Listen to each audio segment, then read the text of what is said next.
This is the Music Halls of Fame podcast. This week we honor the year in music for 2001 along with a member of the Rock and Roll Hall of Fame class of 2001. We also look at the case for putting the specials into the Rock and Roll Hall of Fame, plus our Spotlight Hall of Fame isn't a hall per se. It's the Library of Congress National Recording Registry in Washington, D.C.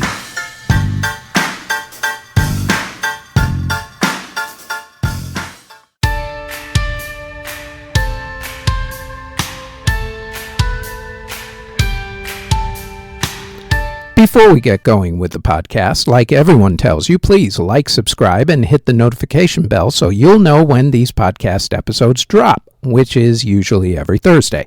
Now, on to this week's episode.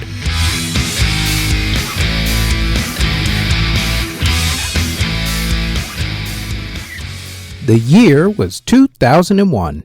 In music, on September 7, 2001, Michael Jackson held the first of his two 30th anniversary star-studded tribute concerts at Madison Square Garden in New York City. That same day, singer Ryan Adams recorded a music video for his song New York, New York. In the video, Ryan stood on the Brooklyn side of the East River with the skyline of Lower Manhattan behind him. Among the buildings of the skyline were the Twin Towers of the World Trade Center. On September 10th that year, while testifying in front of Congress about $3.2 trillion in missing defense money, U.S. Defense Secretary Donald Rumsfeld called the Pentagon bureaucracy the biggest threat to America. On the evening of September 10th, Michael Jackson performed the second of those 30th anniversary tribute concerts at Madison Square Garden, less than a couple miles away from the World Trade Center. The morning of September 11, 2001 started out as a pretty, relatively warm, sunny day in New York City and also in Washington, D.C. There were new album releases that day from Jay-Z, Mariah Carey, and Bob Dylan. Singer, actor, and writer Seth MacFarlane of Family Guy fame and rapper and actor Mark Wahlberg were both scheduled to be on flights out of Boston, Massachusetts, going to Los Angeles, California that morning, but both of them missed their flights. Those flights were the planes that went into the World Trade Center. The first one at 8:46 a.m. By the time the morning had ended, 4 airplanes were hijacked and crashed in New York City, Washington, D.C., and Pennsylvania, and almost 3,000 people lost their lives. MTV and VH1 stopped playing music videos and instead played news reports from CBS News. The Latin Grammy Awards, which were scheduled, were canceled. Sting, who was beginning an internet live stream when the attack started, only played one song, his song Fragile, and then cut the stream. After the events of that day, the new century would be marked in the human consciousness by before 9/11 and after 9/11. On September 18th of that year, the anthrax terror campaign started as letters were mailed containing the deadly chemical to various news organizations and congressmen. 22 people came in contact with anthrax. 5 died as a result, including postal employees who handled the letters. For years, the person who the FBI said was the prime suspect was bioweapons expert Stephen Hatfill. However, after finally being exonerated in 2005, the FBI turned their attention to scientist and new chief suspect Bruce Edwards Ivins. Ivins committed suicide in 2007. The FBI named Ivins as the main suspect in 2008 and closed the case officially in 2010. All of the attacks added to the mounting fear and uneasiness in the country. In fact, things got so crazy that the group Anthrax had to put out a statement saying that they weren't going to change their name just because people wanted them to. Musically, concerning all of the attacks, Clear Channel Communications, one of the largest radio station owners and now better known as iHeartRadio, gave their stations a list of songs that they highly suggested should not be played. Among them were Knockin' on Heaven's Door, both the Guns N' Roses cover version and the Bob Dylan original version, Drowning Pool's Bodies, and every single song from Rage Against the Machine. which the band took as a badge of honor. A lot of songs were written about September 11th, including the Beastie Boys' An Open Letter to New York City, Beyoncé's I Was There, Mary Chapin Carpenter's Grand Central Station, Alan Jackson's Where Were You When the World Stopped Turning, and 2 songs from Sheryl Crow on her album Detours. Bruce Springsteen put out an entire album about the attacks called The Rising. There was also a charity concert held in New York City for the attack's victims. Among the acts who performed were The Who, David Bowie, and Jay-Z. The person who helped to organize the event? The man who, along with Bill Cosby, helped to jumpstart the #MeToo movement, former Miramax CEO and now convicted sexual predator Harvey Weinstein. In fact, there were at least 5 megastar charity concerts to benefit the victims of 9/11. Surprisingly, very few minority artists, aside from Jay-Z and Michael Jackson, were invited to perform at these charity concerts. There was, however, an all-Latino charity concert called Hispanos Unidos por New York that was held on December 9th that year. Artists like Sheryl Crow and the Dave Matthews Bands either changed the songs that they were releasing around that time period, pulled certain songs off of upcoming albums, or changed album covers for upcoming releases because of the anthrax attacks and also the 9/11 attacks. The other huge world-changing music story of 2001 was one that no one at the time realized the impact that it would have, and it wouldn't even come from a musical artist. On January 9, 2001, Apple CEO Steve Jobs announced the iTunes Media Player. On October 23rd of that year, Apple released the first iPod. After those 2 events, music was never the same, for better or for worse, your choice. Other musical events of 2001 included a crowd that crushed and killed a woman during Limp Bizkit's performance at the Sydney, Australia Big Day Out Festival. Michael Jackson was found not guilty of plagiarizing an Italian songwriter's song. Sean Combs was found not guilty of the events surrounding a nightclub shooting in New York City that happened back in 1999. Whitney Houston and Bobby Brown trashed their hotel room at the Bel Air Hotel, and both were arrested because of it, along with being banned from the hotel for life. Whitney also signed a 6-album, $100 million record deal with Arista Records. Mariah Carey, not to be outdone, signed a 4-album, $80 million record deal with Virgin Records. Mariah also entered treatment for mental health issues after having a series of mental health breakdowns, including an infamous appearance on the MTV show Total Request Live. Country music legend Charlie Pride released a tribute to Jim Reeves, which was the first compact disc to have copy protection embedded into it, making it extremely difficult to copy the disc for personal use. Copy protection became a trend until MP3s completely took over music.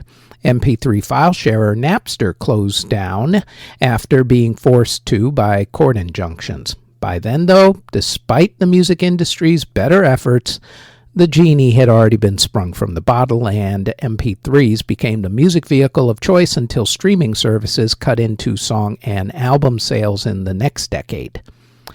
Also in 2001, XM satellite radio started. Bands that formed in 2001 included Andean, Arcade Fire, Audioslave, The Black Keys, Dance Nation, Dirty Vegas, The Dresden Dolls, Fall Out Boy, Gabrielle and Dresden, Jet, The Killers, LCD Sound System, The Modern, Nemesis, The Postal Service, Scissor Sisters, Vinnie Vici, Seville, Sneaky Sound System, and My Chemical Romance, whose lead singer, Gerard Way, was inspired to follow his dreams and start the band after witnessing the 9/11 New York City attacks firsthand as he was crossing New York Harbor in a ferry that day.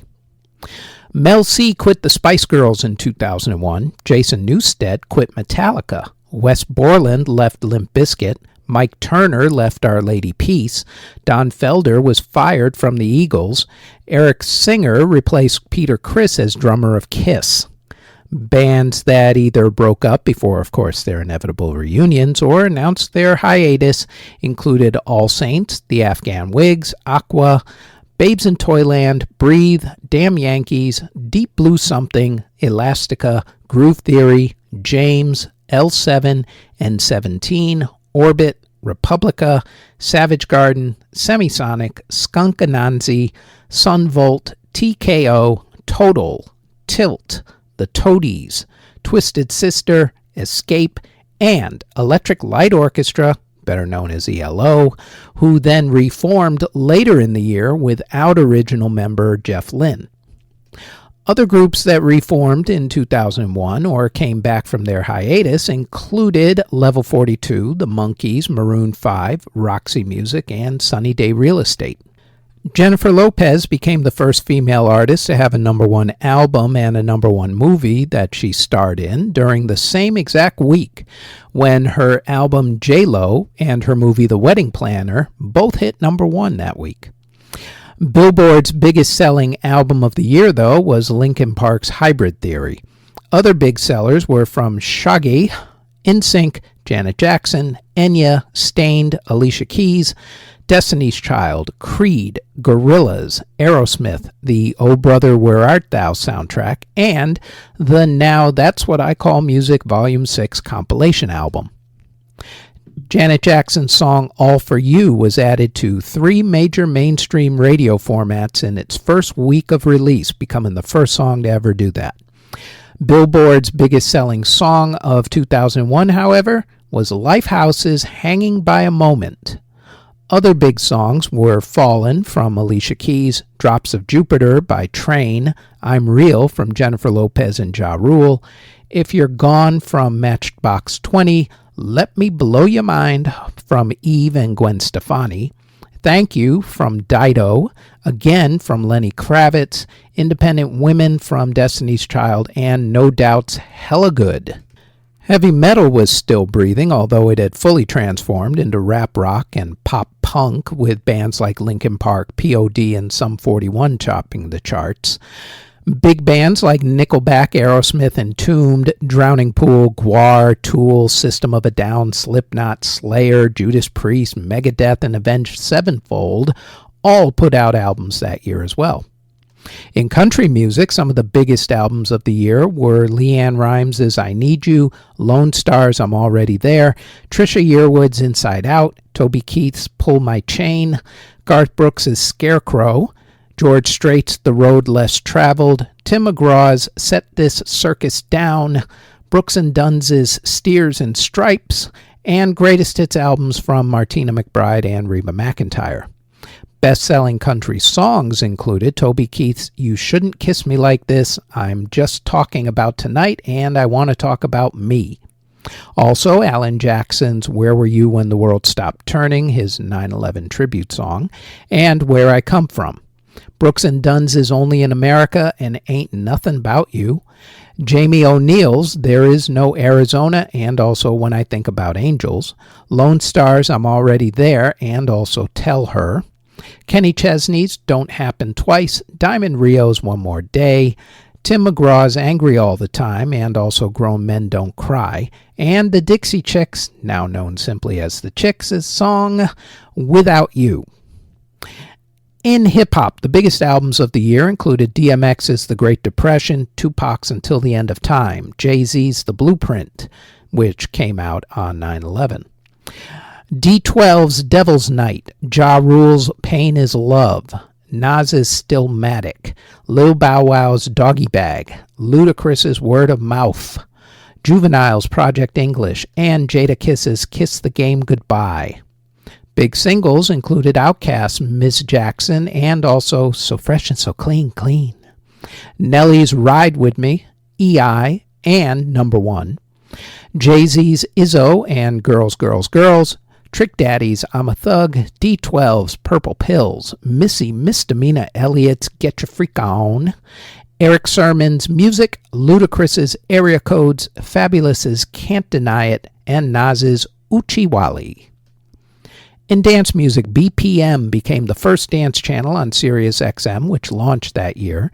Despite England having a serious foot and mouth disease, insert your own joke about British politics there, the country still held its heavy slate of music festivals.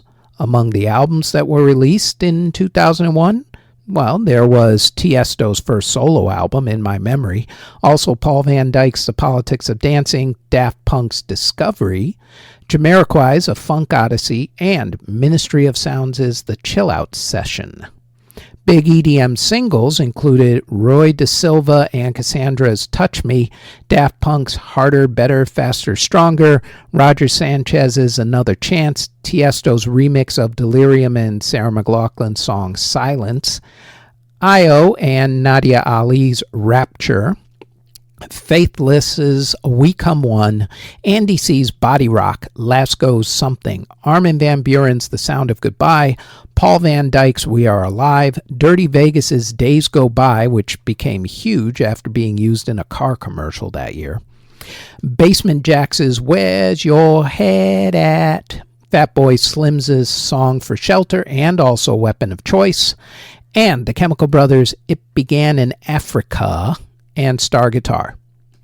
The top 10 DJs on DJ Mags' Top 100 DJs poll for the year were John Digweed, Sasha, Danny Tenaglia, Paul Van Dyk, Paul Oakenfold, Tiesto, Carl Cox, Mauro Picotto, Steve Lawler, and Deep Dish.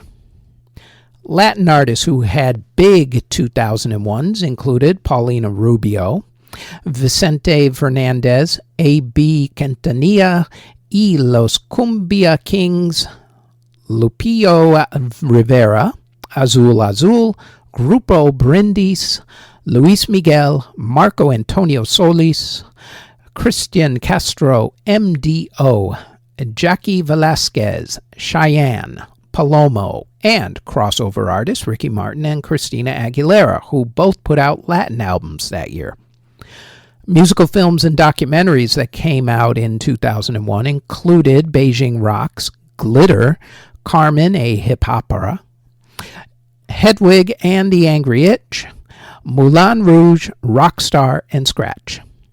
Musicals or revival of musicals that opened on Broadway included Mamma Mia, 42nd Street, You're in Town, and The Producers, which was a smash pop culture hit, much like Hamilton was in the mid-2010s. Artists who were born in 2001 included Billie Eilish, Zach Heron of Why Don't We, Carson Luders, and Lil TJ. Singer Aaliyah was killed in a plane crash in 2001 when her small plane was overloaded with gear from a music video she was shooting in the Bahamas, and then the plane crashed shortly after takeoff from all of the weight.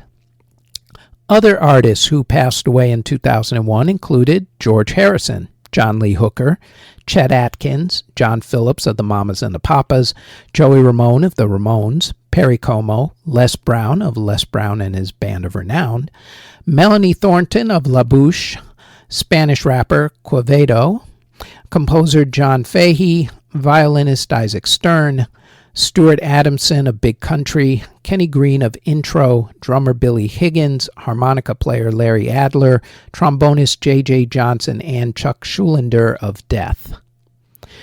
In award ceremonies for the music of 2001, at the Grammy Awards, the Oh Brother Where Art Thou movie soundtrack won Album of the Year. Also, Alicia Keys won Song of the Year for Fallen and also Best New Artist. U2 won Record of the Year for Walk On. Janet Jackson won MTV's first Icon Award at the Video Music Awards. The video for the song Lady Marmalade by Christina Aguilera, Lil' Kim, Maya, and Pink won Video of the Year, though, that year. That ceremony was also the one with Britney Spears' famous Snake Charmer performance to her song I'm a Slave for You. At the American Music Awards, Luther Vandross, Aaliyah, Sade, Enrique Iglesias, Brooks and Dunn, Faith Hill, Lenny Kravitz, Janet Jackson, NSYNC, Tim McGraw, and Limp Bizkit were the big winners. At the Billboard Music Awards, Destiny's Child won Artist of the Year. Alicia Keys won Entertainer of the Year at the Soul Train Music Awards. Faith Hill, Garth Brooks, and NSYNC won the music categories at the People's Choice Awards. At the Eurovision Singing Contest, which was held in Copenhagen, Denmark that year, Tanel Pater, Dave Benton, and the group 2XL from Estonia won for the song Everybody, making Dave Benton the first black person to ever win at Eurovision. Tim McGraw won Entertainer of the Year at the Country Music Association Awards, and the Dixie Chicks, now of course known as the Chicks, won Entertainer of the Year at the Academy of Country Music Awards. Dido won Best British Album for No Angel, and S Club 7 won Best Song for Don't Stop Movin' at the Brit Awards. Diana Krall won Artist of the Year and also won Best Album of the Year for The Look of Love, while Nickelback won Best Song for How You Remind Me at the Juno Awards. Powderfinger won Album of the Year for Odyssey No. 5 and also won Single of the Year for My Happiness at the ARIA Music Awards. At the Tony Awards, the Producers won Best Musical, winning 12 Tony Awards out of 15 nominations. 42nd Street won Best Revival of a Musical. The Pulitzer Prize for Music was won by John Corigliano for Symphony No. 2. Musically at the Academy Awards, Randy Newman won Best Song for If I Didn't Have You from the movie Monsters, Inc., and Howard Shore won Best Original Score for The Lord of the Rings, The Fellowship of the Rings. P.J. Harvey won the Mercury Music Prize for the album Stories from the City, Stories from the Sea. The 2001 Rock and Roll Hall of Fame induction ceremony was held on March 19th at the Waldorf Astoria Hotel in New York City. The Rock and Roll Hall of Fame inducted guitarist James Burton and pianist Johnny Johnson into the Sidemen category. Island Records founder Chris Blackwell was inducted into the non-performers category, and in the performers category, the hall inducted Aerosmith, Solomon Burke, the Flamingos, Paul Simon, Richie Valens, Steely Dan, Queen, and this next artist.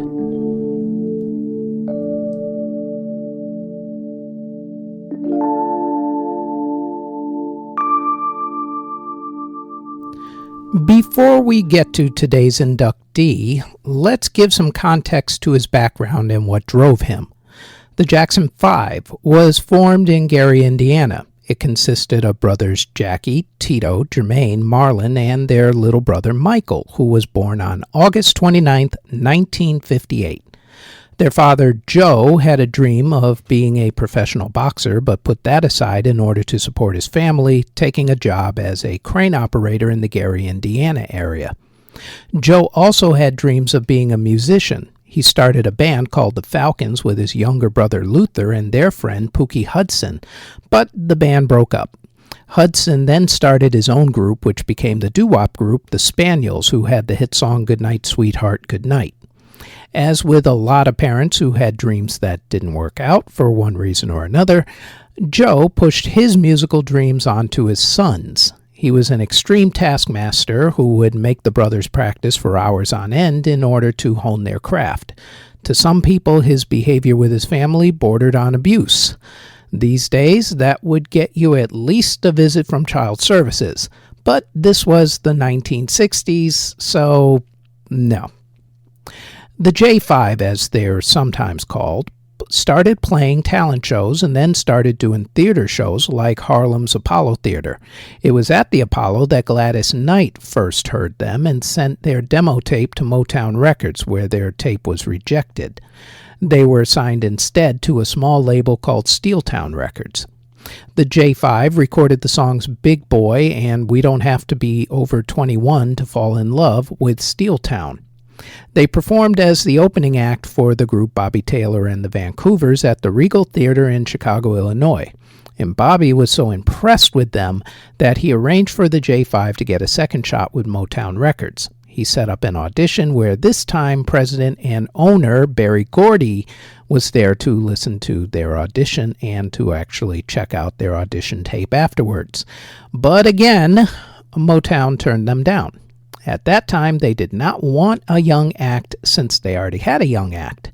It was a teenager by the name of Little Stevie Wonder. You may have heard of him.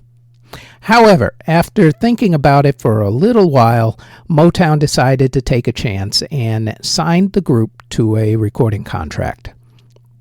In 1969, they recorded and released their full-length debut album called Diana Ross Presents the Jackson 5. Fellow Motown artist Diana had become the group's caretaker of sorts for Motown in order to get the group acclimated to the Motown assembly line way of doing things and to also get them some extra publicity by being associated with her. That album had one release, but it was a big one. It was their number one smash single, I Want You Back. In the next 6 years, they put out 14 albums for Motown Records, including a live album, a Christmas album, a soundtrack album, and a 1971 Greatest Hits album, which was the first album that I ever bought that wasn't considered a kid's album like Sesame Street, just for the record. Moving Violation was actually the last studio album that they put out on the Motown label. They also released 17 singles that hit the Billboard Top 100s chart. And out of those 17 songs for Motown, their first 4 singles hit number 1, and they had 3 others that hit number 2.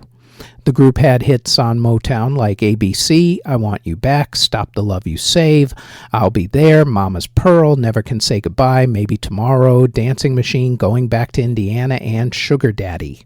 They also became teen idols with a TV variety show which introduced their sister Janet to America and a Saturday morning cartoon show. In 1976, the group left Motown for Epic Records. Jermaine Jackson left the group and stayed with Motown, having a pretty decent solo career for its time.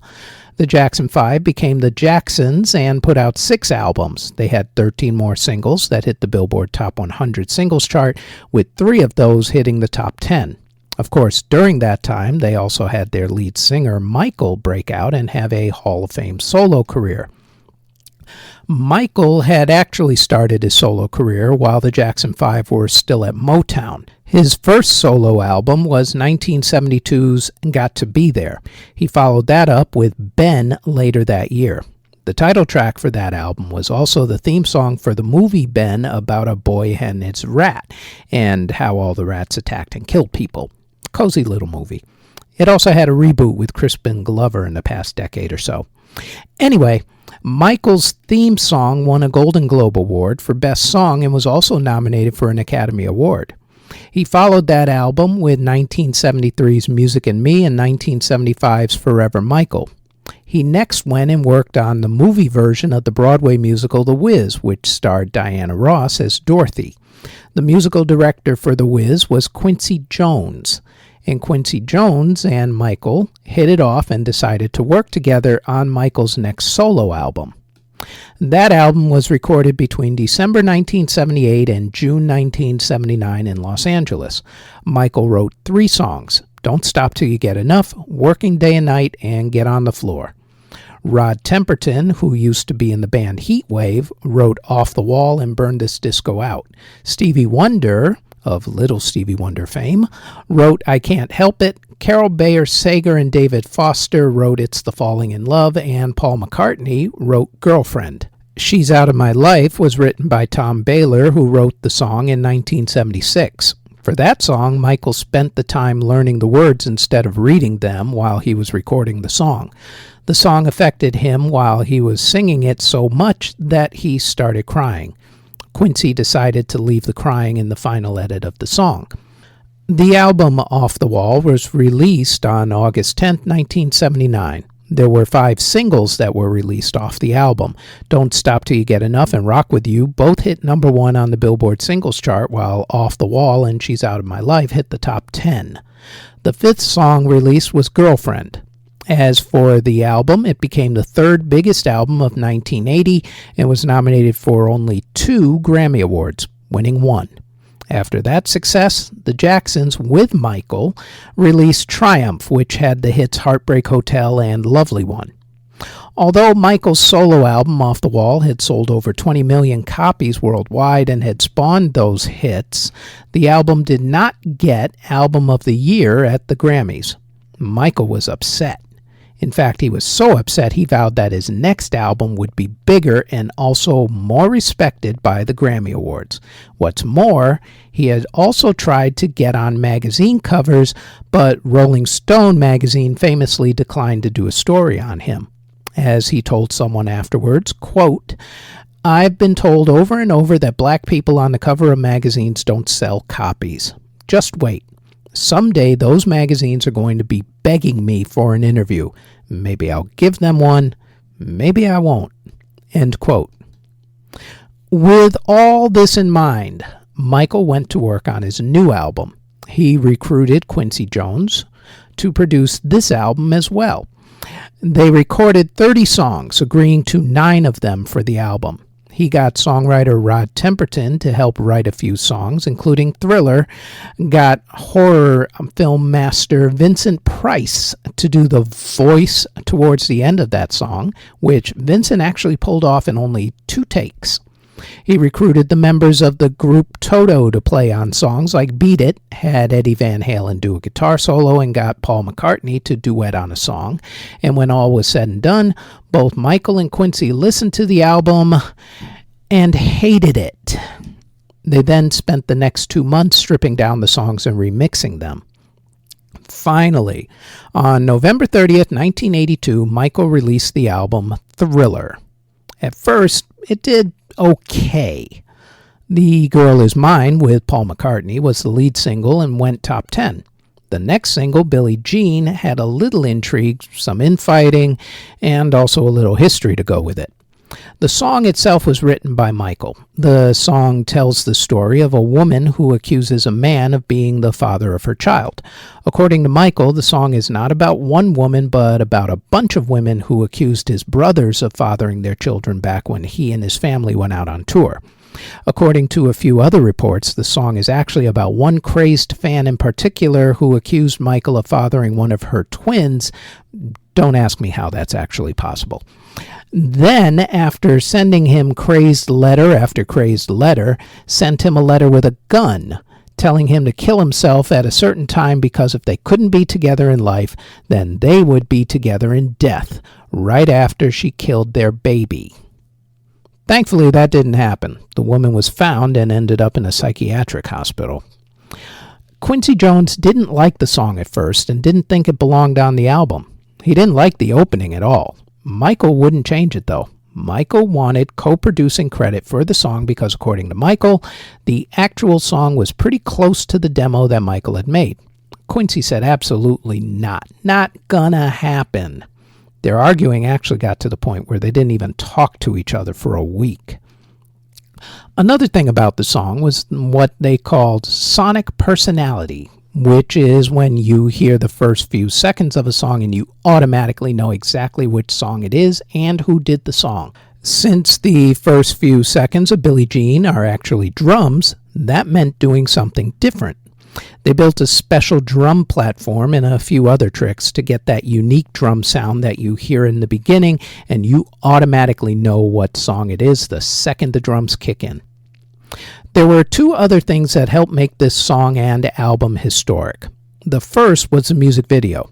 Directed by Steve Barron, MTV refused to play the video as they were, quote, a classic rock and roll station, end quote, which was actually their way of saying that we don't put black people on our channel. Michael's record label at the time had their president, Walter Yetnikoff, famously threatened to pull every music video off of MTV unless they played Michael's video. When that record label was CBS, the biggest record label in the world at that time, that threat carried an awful lot of weight. MTV relented and played the video for Billie Jean. Good choice, as it helped both make the song and MTV extremely popular. The second thing that made the song so popular was a TV special. The Motown 25 special was recorded on March 25th, 1983 in Pasadena, California. No one knew it at the time, but one performance during that special would end up electrifying the world. The special itself was actually pretty good. A lot of Motown greats were there. Stevie Wonder, of Little Stevie Wonder fame, Marvin Gaye, Junior Walker, Mary Wells, and Martha Reeves were there. The night had a lot of reunions. Diana Ross performed with the Supremes for the first time in quite some time. Smokey Robinson performed with the Miracles, and Michael and his brothers got back together for a performance. The Jacksons performed a medley of their biggest Motown hits, and then they all left the stage except for Michael. Michael then performed Billie Jean, which was the only non-Motown song performed that night, as he was on Epic Records at that time. About midway through the song, he spun around, slid backwards, and spun 3 times. The crowd went wild, for they had just seen Michael Jackson perform the moonwalk for the very first time to Billie Jean.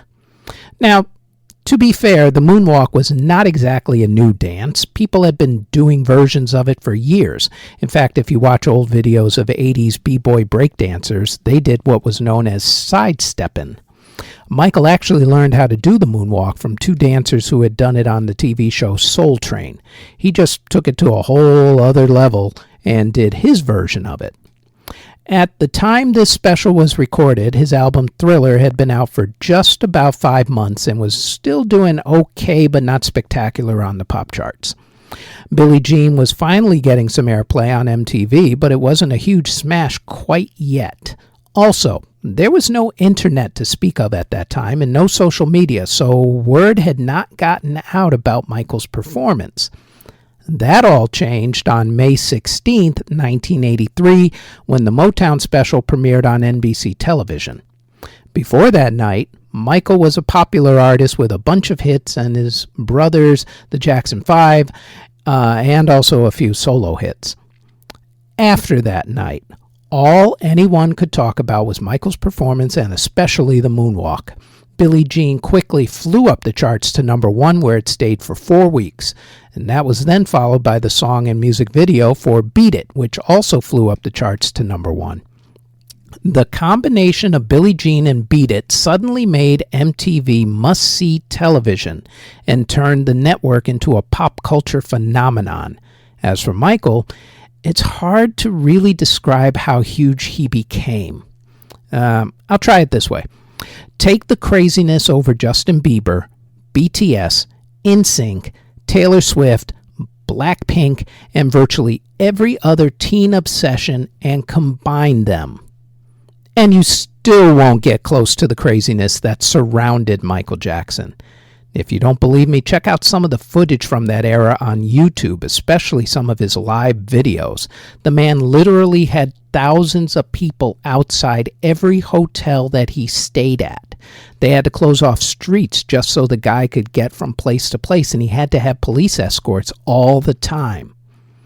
As for the album, it started selling over 1 million copies a week, went to number 1, and stayed there for almost half a year, only to be interrupted in that run a few times by other albums like Prince's Purple Rain soundtrack, before going right back to number 1. Michael received a lot of critical acclaim, along with 8 Grammy Awards, including that elusive Album of the Year Grammy. It's been certified to have sold over 34 million copies in America, making it the second biggest selling album of all time in America, behind the Eagles' Greatest Hits album. But it also has claimed sales of 67 million copies worldwide. It is still to this day selling almost 100,000 copies a week worldwide, and is still considered the biggest selling album worldwide by far. And since album sales are no longer the way people purchase their music, that record will probably stand for generations to come. About those magazines that wouldn't put him on the cover. Rolling Stone came begging for him to do an interview with them, even though they had only given Thriller 4 out of 5 stars in their initial review.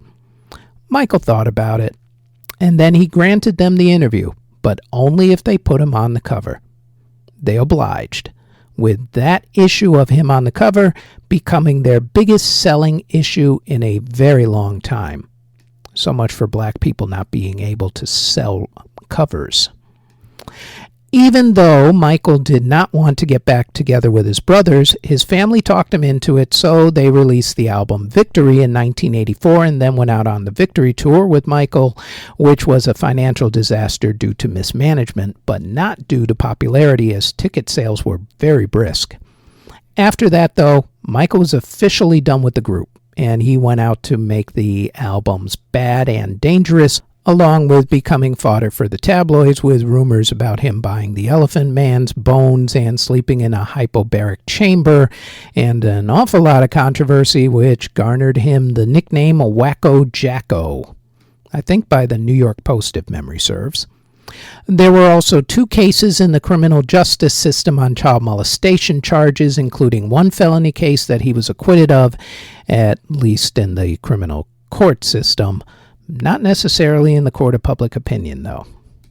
Of course, after that came even more controversy, culminating in his early death on June 25, 2009, from propofol intoxication due to the negligence of his doctor, Dr. Conrad Murray, for which Dr. Murray served 2 years out of his 4-year sentence for involuntary manslaughter. There was also an HBO documentary that trashed what was left of Michael's reputation, but that's a story for a whole other time. Michael Jackson released 10 studio albums while he was alive, along with 5 soundtrack albums, 35 compilation albums, 10 video albums, 7 reissues, 4 box sets, and 7 remix albums. Of those, 10 hit the top 10, including 7 which hit number 1. He also released 67 singles. Of those, 30 hit the top 10, including 15 which hit number 1.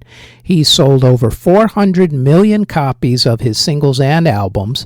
He's won 13 Grammy Awards, 5 Billboard Music Awards, 6 Brit Awards, 24 American Music Awards, and also holds 26 Guinness Book of World Records. Yet, despite all of that, when he became eligible for induction as a solo artist for the Rock and Roll Hall of Fame in 1997, the Hall overlooked him, finally putting him in a few years after the first-year eligibility.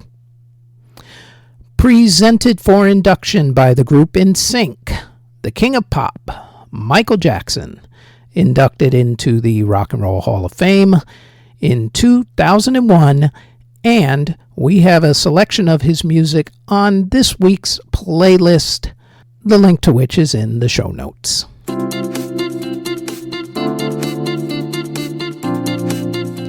Before we go any further, we'd like to tell you about our other podcast, the Music History Today podcast, where we go over the events, music releases, births, and passings for that day in music history.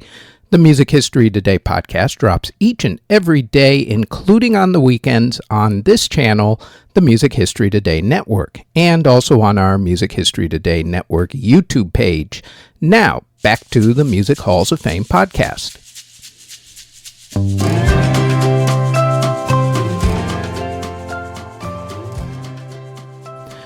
This week, we're going to take a look at putting the 1980s group, The Specials, into the Rock and Roll Hall of Fame. As we normally do at this time, to the tail of the tape we go. The Specials released 9 studio albums, 6 live albums, 5 EPs, and 10 compilation albums.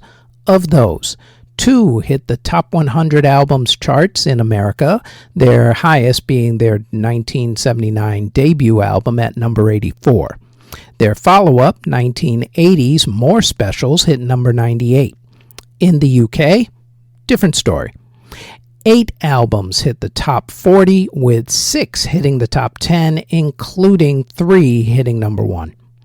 They also released 25 singles. Of those, 3 hit the top 100 in America, the highest being 1998's It's You at number 29. In the UK, 8 hit the top 40, with 7 of those hitting the top 10, including 1980's iconic song Ghost Town hitting number 1. Even though the group were not that well known to American radio stations, they were well known to people who watched MTV when it first started, as the music video for Ghost Town was plastered all over the fledgling channel. The group combined ska, punk, and rocksteady music, along with 60s rude boy fashion and a political message, and helped to become one of the 1980s cult groups that rode the British New Wave invasion. They not only influenced fellow ska punk group The English Beat, but also spun off their own group, Funboy 3. And for their early 1980s influence to other bands, and also other genres, I might add, the Specials should at least be considered for induction into the Rock and Roll Hall of Fame, and to prove it, we have put their music onto this week's playlist. The link, as always, is in the show notes.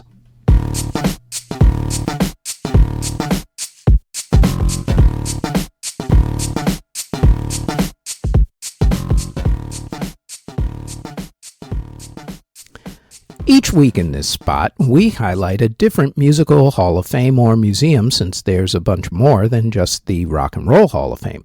There's, for instance, the Country Music Hall of Fame, the Blues Hall of Fame, the Grammy Museum, among many, many others.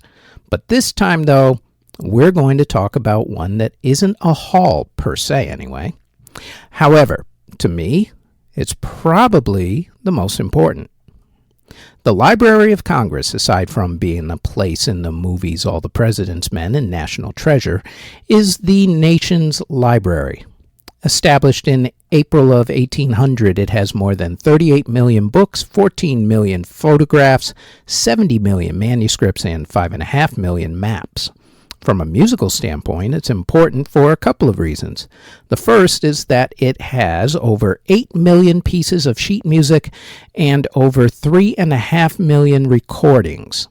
The second and more important reason is what it does with certain recordings. Since the passage of the National Recording Preservation Act of 2000, the library has developed a registry to preserve and protect certain pieces of music and other recordings that are considered historically relevant. That's a pretty high honor when you think about it, knowing that your song or album is so important to the nation that it needs to be preserved forever. This is a pretty high-class list you're joining here. Some of these recordings are actually speeches or radio shows from yesteryear. For instance, the earliest recorded version of Abbott and Costello's famous Who's on First comedy sketch, also Orson Welles' War the World radio broadcast, and Dr. Martin Luther King Jr.'s I Have a Dream speech, are all in the registry, as are the first recordings on cylinders that Thomas Edison used to show off the phonograph at an exhibition. The first official class was in 2002. There were 50 recordings that were declared important that year. All of the above-mentioned recordings were in that first class. John Newton was born in 1725 in England. His parents were religious, and his mother had intended for him to become a clergyman. However, she passed away from tuberculosis when he was 6. His father remarried, but since he was a sailor, he wasn't around a whole lot. That left his stepmother to do what a lot of step-parents do. She shipped John off to boarding school. Boarding school didn't actually take with John, though, so he eventually ended up becoming a sailor apprentice on the same ship as his father. He was not what one would consider to be a model sailor. John was always getting into trouble and always flirting with death. And every time he would say that he would change and then just go right back to doing stupid stuff. Much like people who get too drunk and as they throw up over a toilet, they pray to God for the pain to stop and swear that they'll never drink again until the next weekend. In any event, John's issues made even his dad angry. So he was sent to the one place where it was hoped that he would change his ways. John was sent to join the Royal Navy. That really didn't take either. In fact, he deserted in order to get with a woman he fell in love with named Polly. Once people found out that he deserted, which was extremely frowned upon back then, he had arrangements made to get transferred to a slave trading ship. On his first slave trading ship, John was so insubordinate towards his captain that he was chained on the ship like the slaves his ship was carrying, and he ended up in Sierra Leone, Africa, where he was put into forced labor on a plantation. Yep, the guy working on a slave trading ship ended up a slave himself. John ended up writing letters to his father to help get him out of the jam, which actually worked, and John ended up on the ship the Greyhound. In 1748, the ship was off the coast of Ireland when a really violent storm hit the ship. At one point during this storm, John was at one part of the ship with a crewmate directly behind him. John moved from one spot with the crewmate moving with him. At that moment, a giant wave came over the ship where John literally just was no more than a few seconds before and swept his crewmate overboard, killing him. Things got so bad for the ship that John and another crew member tied themselves to the slave ship so that they wouldn't get swept overboard.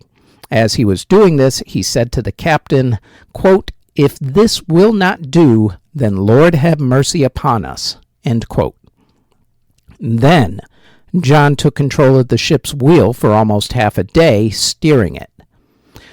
During his time trying to steer the ship through a torrential storm, he thought about life, specifically his life, and all of the times that he had almost died.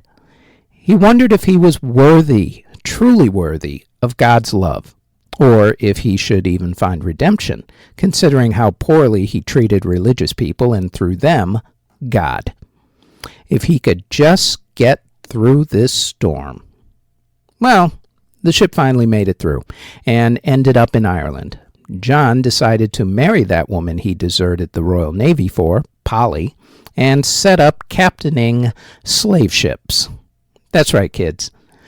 The writer of the most recognizable hymn in the world was a slave ship captain. For the record, by the way, he never actually renounced as a sin because, well, it was the 1700s and people back then still thought that slavery was cool and not sinful at all. In any event, he ended up doing it until he hit the age of 30, when the vigor of sea life finally caught up with him. Not actually his conscience for helping to put black people into slavery or anything like that. Be that as it may, John and Polly settled down in Liverpool, England, where John started working with the Church of England. Through home, he became the assistant to a parish priest in Olney, Buckinghamshire. He met a writer named William Cowper, who had also converted to Christianity. And together they wrote church verses and school plans for the Sunday school kids. John started writing hymns because it was part of the gig. In 1772, he wrote this now famous hymn, Amazing Grace. History has it that it was first used at a church prayer meeting in 1773, but there was no music to it. In 1779, John and William published it as part of a manuscript called the Olney Hymns. The song it eventually was put to was an Old English song called New Britain, and that happened in the late 1840s. Of course, Amazing Grace has been recorded and covered a ton of times. We will stick with the version that makes the Registry, and also a popular version based on the one that made the Registry. It was the late 1960s. Folk singer Judy Collins was watching a civil rights march in Mississippi and saw how emotional people got when they heard and sang the song. She decided to record the song for her 1970 album, Wails and Nightingales. She recorded it as a way to soothe her own soul because at the time, the world in general, and her world specifically, was in immense turmoil. The civil rights movement raged on through the decades. Political assassinations ran rampant, and the Vietnam War at that time seemed never-ending. Plus, Judy was trying to recover from alcoholism herself. Apparently, this version of the song struck a chord with a lot of people because it ended up at number 15 on the Billboard singles chart. Judy Collins' version is the version that made the National Recording Registry. Her version isn't the one on the biggest selling singles of all time list, though. A version based specifically on her version is, and it's by a group that you would never ever think of as a chart-topping band. The Royal Scots Dragoon Guards have been around since 1971. They're a part of the Scottish 51st Infantry Brigade. They have a pipe and drum military band. And in 1972, they recorded a version of Amazing Grace with bagpipes and horn backing up the bagpipes. For some reason, this version of the song became a worldwide smash, even beating out Judy Collins' version, which it was based on. The Scots version ended up selling over 7 million physical copies worldwide, but not without some controversy. Apparently, bagpipes are bagpipes, and military bands are military bands, and never the twain shall meet. At least that's according to the Scottish Brigade, who summoned the pipe major of the Royal Dragoons and made him apologize for what they saw as demeaning. Not the military band, mind you, but the bagpipes. Yes, the bagpipes. That instrument that's the fingernail scratching a chalkboard of the music world, if not actually done properly. And combining bagpipes with a military band was considered blasphemous, at least according to the Scottish Brigade. However, performing a song written by a slave ship captain, well, that was cool. Go figure. So you see, a deeply religious song was written by a slave ship captain. Its most popular version was done by an instrument involved in a musical scandal of sorts, and the version that was put into the Library of Congress's National Recording Registry was a version that has ties to the 1960s civil rights movement. Don't you just love music history? Amazing Grace, as performed by Judy Collins, inducted into the Library of Congress National Recording Registry class of 2016, and we have put both the Judy Collins and Royal Dragoon Scottish Brigade versions onto this week's playlist, the link to which is, of course, in the show notes. The Music Halls of Fame podcast is part of the Music History Today network, which can be found under Music History Today on Spotify, Apple Music, Amazon Music, iHeartRadio, or wherever you get your podcasts from, and also on our YouTube page under Music History Today. Thank you very much for listening.